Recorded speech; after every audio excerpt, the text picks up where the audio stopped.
Καλημερίζω και εγώ την δική μας κοινότητα, τους δικούς μας ανθρώπους, που είσαστε σήμερα εδώ για να παρακολουθήσετε αυτή την ενημέρωση και ευχαριστώ την κυρία Δενδρινού, η οποία μας έκανε μία εισαγωγή που ακόμα και κάποιες αμφιβολίες όσοι έχουν για το πρόγραμμα αυτό της εισαγωγής της ξένης γλώσσας και ιδίως της αγγλικής γλώσσας στην πρώτη και δευτέρα δημοτικού, νομίζω ότι πραγματικά με τον τρόπο της μας έκανε να αισθανθούμε πιο οικοί σε αυτό που πρόκειται να κάνουμε. Εγώ θα σας μιλήσω για τη συμβολή σας πάλι και τη σημαντικότητα της συμβολής σας στη διαδικασία της αξιολόγησης, που είναι το υποέργο 4, για το οποίο είμαι επιστημονική υπεύθυνη και το οποίο θα αξιολογήσει την όλη διαδικασία και του προγράμματος και τη συμμετοχή σας. Με ιδιαίτερη χαρά πληροφορήθηκα την προοπτική έναρξης του πιλωτικού προγράμματος για την εκμάθηση της αγγλικής σε πρώιμη παιδική ηλικία στις αρχές του καλοκαιριού του 2010 από την επιστημονική και ιδρυματική υπεύθυνη καθηγήτρια κυρία Βασιλική Δενδρινού. Η εκπαίδευση γενικότερα και η ξενόγλωση εκπαίδευση ειδικότερα πάσχουν στην πατρίδα μας τόσο στον τομέα των εφαρμογών, όσο και στην ερευνητική εργασία και μεθοδική συλλογή στοιχείων, πάνω στα οποία θα στηριχθεί η έρευνα του σήμερα για να αποδώσει καρπούς αύριο, ώστε να μπορέσουμε να ετοιμάσουμε τους αυριανούς πολίτες της χώρας μας να ανταγωνιστούν επάξια τους Ευρωπαίους ή διεθνείς συμπολίτες τους. Έτσι λοιπόν, η προοπτική διεξαγωγής του ερευνητικού αυτού προγράμματος αποτελεί ελπιδοφόρα όαση στην ερευνητική έρημο με προοπτική άμεσης εφαρμογής προς όφελος του κοινωνικού συνόλου. Το Υπουργείο Παιδείας, χτίζοντας το νέο σχολείο, δίνει προτεραιότητα στις ξένες γλώσσες, όπως κάνουν και όλα τα κράτη-μέλη της Ευρωπαϊκής Ένωσης, συντασσόμενα με τις επιδιώξεις της Ευρωπαϊκής Επιτροπής, που προωθεί το όραμα της πολύγλωσσης Ευρώπης, που σέβεται τις γλώσσες και τους πολιτισμούς όλων των λαών και πολιτών της. Από το 2002, αρκετά προγράμματα έχουν συνεισφέρει στη συνειδητοποίηση της ανάγκης εκμάθησης ξένων γλωσσών από πολύ μικρή ηλικία. Είναι ουσιαστικό να δίνεται η δυνατότητα στους μαθητές σε μικρή ηλικία να βιώσουν έναν άλλο γλωσσικό κώδικα νωρίς, ώστε να αξιοποιείται αφενός ο χρόνος που βρίσκονται στη διαδικασία μάθησης μέσω της υποχρεωτικής εκπαίδευσης και αφετέρου να αναπτύσσονται οι ικανότητες των παιδιών της πρώιμης και ύστερης παιδικής ηλικίας πριν την εφηβεία. Θεωρείται ότι οι μαθητές μικρής ηλικίας μαθαίνουν καλύτερα την ξένη γλώσσα, διότι ο εγκέφαλος πριν την εφηβεία έχει μεγαλύτερη ικανότητα να αξιοποιεί το μηχανισμό μάθησης και την ανάπτυξη των γλωσσικών δεξιοτήτων. Έχουν μάλιστα δοθεί συγκεκριμένες οδηγίες, συστάσεις και οικονομικά κίνητρα στα κράτη-μέλη, ώστε να ξεκινήσει η διδασκαλία των ξένων γλωσσών σε πολύ νεαρές ηλικίες, αφού όλες οι σύγχρονες έρευνες τεκμηριώνουν το γεγονός ότι η εκμάθηση της ξένης γλώσσας επιδρά θετικά στην επίδοση των παιδιών και στην ανάπτυξη της προσωπικότητας και της κοινωνικής τους συμπεριφοράς. Όπως σημειώνεται και στην ιστοσελίδα της Ευρωπαϊκής Ένωσης για την πολυγλωσσία, είναι εξαιρετικά σημαντικό το παιδί να αρχίσει να μαθαίνει και άλλες γλώσσες παράλληλα με τη μητρική του από νωρίς. Γιατί?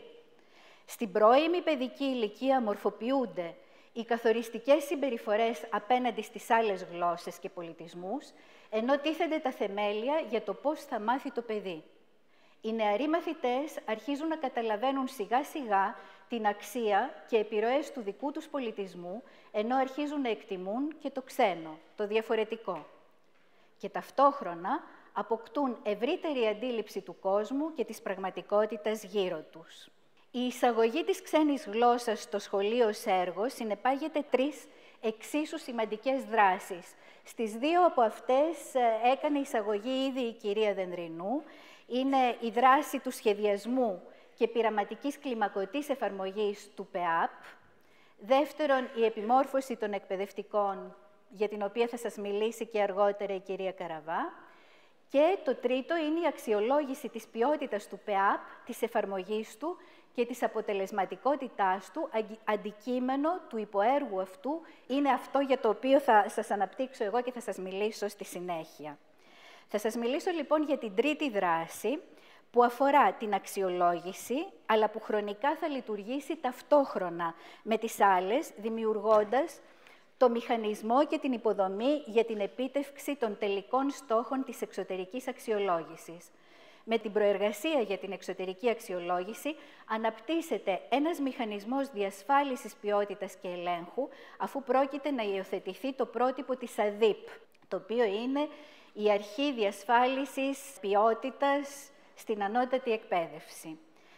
Για μια καταρχήν εσωτερική αξιολόγηση που στόχο έχει τη συγκέντρωση τεκμηρίων που θα επιτρέψουν στη συνέχεια την εξωτερική αξιολόγηση για τη διαδικασία που ακολουθήθηκε, τους δείκτες που προέκυψαν και ό,τι άλλο. Πιο συγκεκριμένα, σκοπός μας είναι η παρακολούθηση και αποτίμηση των αποτελεσμάτων από την εφαρμογή του ΠΕΑΠ στα 800 ολοήμερα σχολεία, πάνω από 2.000 δηλαδή τάξεις, και στη συνέχεια της γενικής εφαρμογής του σε όλα τα σχολεία της χώρας, η οποία θα γίνει κατά τον τρίτο χρόνο του προγράμματος το 2013. Η ανατροφοδότηση θα λειτουργεί με τρόπο ώστε να μας παρέχει συνεχώς στοιχεία που επιτρέπουν τη διαμόρφωση του προγράμματος και του συνακόλουθου υλικού βάσει των πραγματικών δεδομένων από μαθητές και εκπαιδευτικούς, άμεσα να αλλάζει ό,τι δεν λειτουργεί με τον αναμενόμενο τρόπο, έχοντας ενδείξεις για το πώς θα λειτουργήσει αποτελεσματικά, να επιτρέπει τον ανασχεδιασμό βάσει της διαμορφούμενης πραγματικότητας. Παράλληλα, θα γίνεται και μια συνεχής αξιολόγηση της δράσης, της επιμόρφωσης των επιμορφωτών και των εκπαιδευτικών. Στο πλαίσιο της αξιολόγησης του έργου γενικότερα, προβλέπεται και η συστηματική καταγραφή των θετικών και αρνητικών αντιδράσεων των εκπαιδευτικών, αλλά και των πολιτών, αφού όμως πρώτα υπάρξουν ενέργειες ενημέρωσής τους, δεδομένου ότι η εισαγωγή της αγγλικής γλώσσας στην πρώτη και δευτέρα δημοτικού ήταν μια γενναία πολιτική απόφαση της ηγεσίας του Υπουργείου Παιδείας και Διαβίου Μάθησης, η οποία ωστόσο προσκρούει αφενός στην άγνοια μερίδας τουλάχιστον των πολιτών και σε μια αντίδραση σε οτιδήποτε καινοτόμο. Για το λόγο αυτό και προς ενημέρωση καταρχήν των γονέων, θα απευθυνθεί προς αυτούς ενημερωτική επιστολή, η οποία πρόκειται να ετοιμαστεί και να δοθεί μελλοντικά. Λίγαν συντόμως, ελπίζω. Η αξιολόγηση του έργου θα είναι καταρχάς εσωτερική και στη συνέχεια εξωτερική. Και στις δύο περιπτώσεις σκοπός είναι να εντοπιστούν τα δυνατά και αδύναμα σημεία του έργου και της εφαρμογής του, προκειμένου να γίνουν βελτιωτικές κινήσεις. Και μετά, ένα δεύτερο σημείο, είναι η προβολή του έργου μέσω και της μαρτυρίας ειδικών διεθνούς κύρους σχετικών με το αντικείμενο, προκειμένου να εξασφαλιστεί η εμπιστοσύνη της κοινωνίας και της εκπαιδευτικής κοινότητας. Οι ενέργειες εσωτερικής αξιολόγησης θα γίνουν από επιστήμονες του ΕΚΠΑ, του Εθνικού και Καποδιστριακού Πανεπιστημίου Αθηνών, δηλαδή του Ιδρύματος που έχει αναλάβει την υλοποίηση του έργου, καθώς επίσης και από επιστήμονες άλλων ΑΕΗ του εσωτερικού και κυρίως του Αριστοτελείου Πανεπιστημίου Θεσσαλονίκης. Στη διάρκεια των 2 πρώτων ετών θα γίνει συγκέντρωση των τεκμηρίων που θα επιτρέψουν στη συνέχεια την εξωτερική αξιολόγηση με σκοπό την εξασφάλιση διαφάνειας και αντικειμενικότητας. Η εξωτερική τώρα αξιολόγηση θα γίνει από εμπειρογνώμονες του εξωτερικού, οι οποίοι θα επιλεγούν με τις διαφανείς διαδικασίες που προβλέπουν οι σχετικές διατάξεις της Ευρωπαϊκής Ένωσης και η αξιολόγηση θα πραγματοποιηθεί βάσει προκαθορισμένων κριτηρίων αξιολόγησης. Στην έκθεση πόρισμα που θα πρέπει να καταθέσουν οι εξωτερικοί αξιολογητές θα περιγράφονται η διαδικασία που ακολουθήθηκε, οι δείκτες που προέκυψαν, η ερμηνεία των ευρημάτων, η γενική εκτίμηση για τα ισχυρά και αδύναμα στοιχεία του ΠΕΑΠ και της εφαρμογής του. Ας δούμε όμως πώς θα υλοποιηθεί η δράση. Υπάρχουν 4 σημεία. Το πρώτο σημείο Έχει ήδη εκπονηθεί ένα συγκροτημένο σχέδιο συστηματικής παρακολούθησης του προγράμματος εκμάθησης της Αγγλικής στα 800 ολοήμερα σχολεία. Δηλαδή, έχει ολοκληρωθεί το σχέδιο με όλα τα πεδία παρακολούθησης των εμπλεκομένων και των πρακτικών τους, μαζί με αιτιολογήσεις για τον καθορισμό των συγκεκριμένων πεδίων παρατήρησης, στα οποία περιλαμβάνεται η καταλληλότητα των εκπαιδευτικών υλικών, η συχνότητα και ποιότητα της ενημέρωσης και της επιμόρφωσης, η ύπαρξη ή απουσία βοηθημάτων στα σχολεία, όπου εφαρμόζεται το πρόγραμμα. Οι πληροφορίες ήδη συλλέγονται μέσα από φόρμες παρακολούθησης σε διαδικτυακή μορφή online monitoring forms, προκειμένου να είναι άμεσα επεξεργάσιμες. Οι πληροφορίες αφορούν το προφίλ των σχολείων, των εκπαιδευτικών και των μαθητών που συμμετέχουν. Επίσης, κατασκευάζονται ήδη εργαλεία παρατήρησης, δηλαδή οι φόρμες στις οποίες αναφέρθηκε και η κυρία Δενδρινού, για τη συλλογή πληροφοριών, οι οποίες θα δοκιμαστούν σε όλη τη διάρκεια του πρώτου χρόνου λειτουργίας του έργου και οι οποίες στο δεύτερο χρόνο θα αξιολογηθούν και βελτιωθούν προτού ξαναχρησιμοποιηθούν. Το δεύτερο σημείο πρόκειται να αναπτυχθεί μία βάση δεδομένων για τη συγκέντρωση των πληροφοριών, δηλαδή μια τράπεζα πληροφοριών, όπου θα καταγραφούν τα στοιχεία όλων των εμπλεκομένων και στη συνέχεια θα συμπληρώνονται πληροφορίες για το προφίλ των μαθητών στην κάθε τάξη, για το ποιες και το πώς χρησιμοποιούνται οι δραστηριότητες μέσα στην τάξη, οι διδακτικές πρακτικές κλπ. Οι ετήσιες εκθέσεις που θα συντάσσονται θα αναφέρονται στα ερωτήματα που τέθηκαν για τη συγκέντρωση πληροφοριών και το σκοπό που εξυπηρετούν κάθε φορά τα ερωτήματα, η μέθοδος της έρευνας, τα εργαλεία που χρησιμοποιήθηκαν, το μέγεθος του δείγματος πληροφοριοδοτών, η ποιότητα τύπος της δείγματοληψίας, τα ποιοτικά ποσοτικά δεδομένα που προέκυψαν και η ερμηνεία των δεδομένων υπό το πρίσμα των στόχων και των ερευνητικών υποθέσεων που είχαν αρχικά τεθεί. Για την ανίχνευση της τάσης των ενδιαφερομένων πολιτών, των stakeholders, ως προς την εισαγωγή της ξένης γλώσσας σε πρώιμη παιδική ηλικία, θα διενεργηθεί ειδική έρευνα.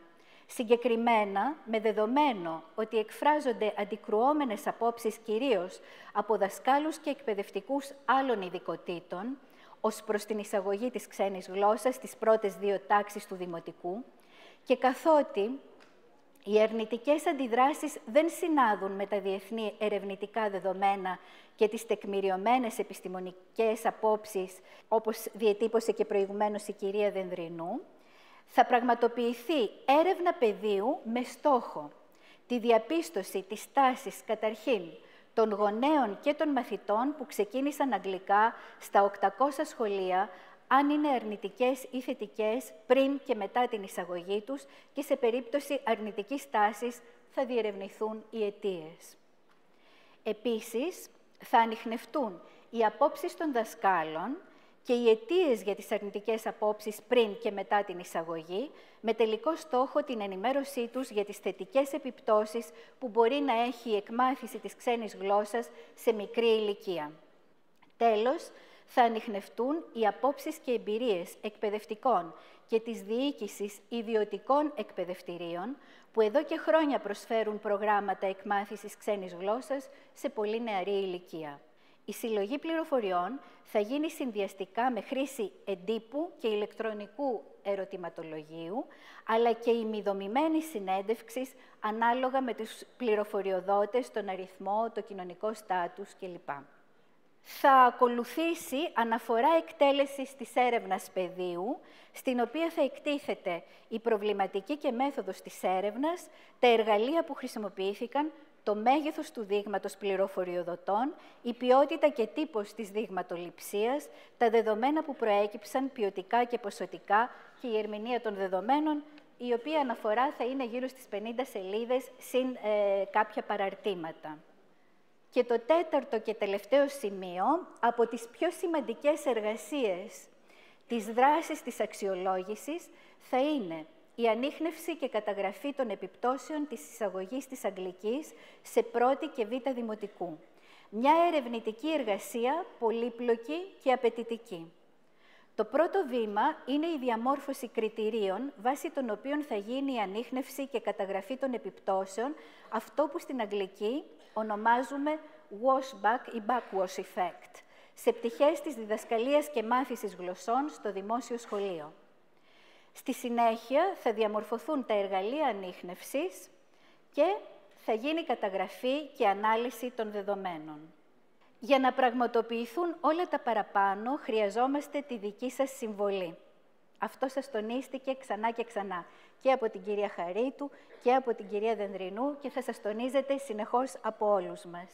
Χωρίς τη δική σας συμμετοχή, είναι αδύνατον να συγκεντρώσουμε τα δεδομένα που απαιτούνται για να πραγματοποιήσουμε την αξιολόγηση του έργου.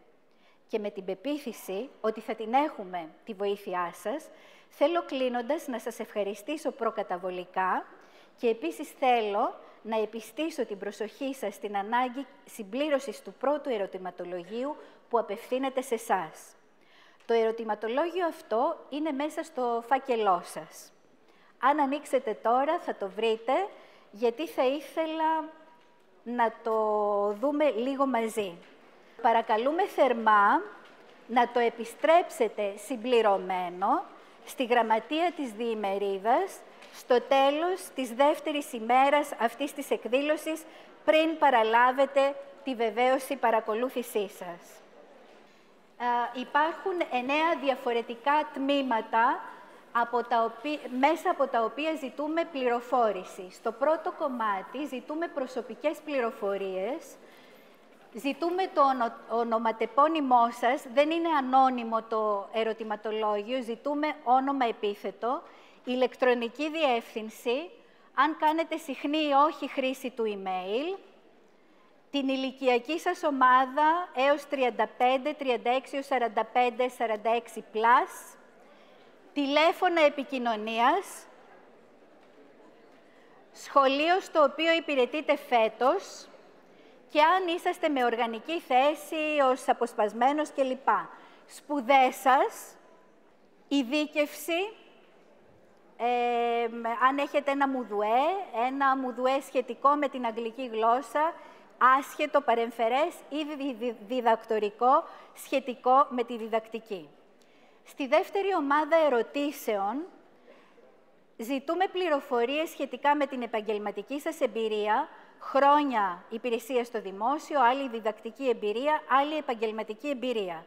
Στο τρίτο μέρος, την τωρινή επαγγελματική σας κατάσταση, σε ποιο σχολείο διδάσκετε φέτος, με ποιες ηλικίες μαθητών έχετε τη μεγαλύτερη εμπειρία, αν έχετε εμπειρία διδασκαλίας αγγλικής σε παιδιά κάτω των 8 ετών, είναι και αυτό ενδιαφέρον για μας.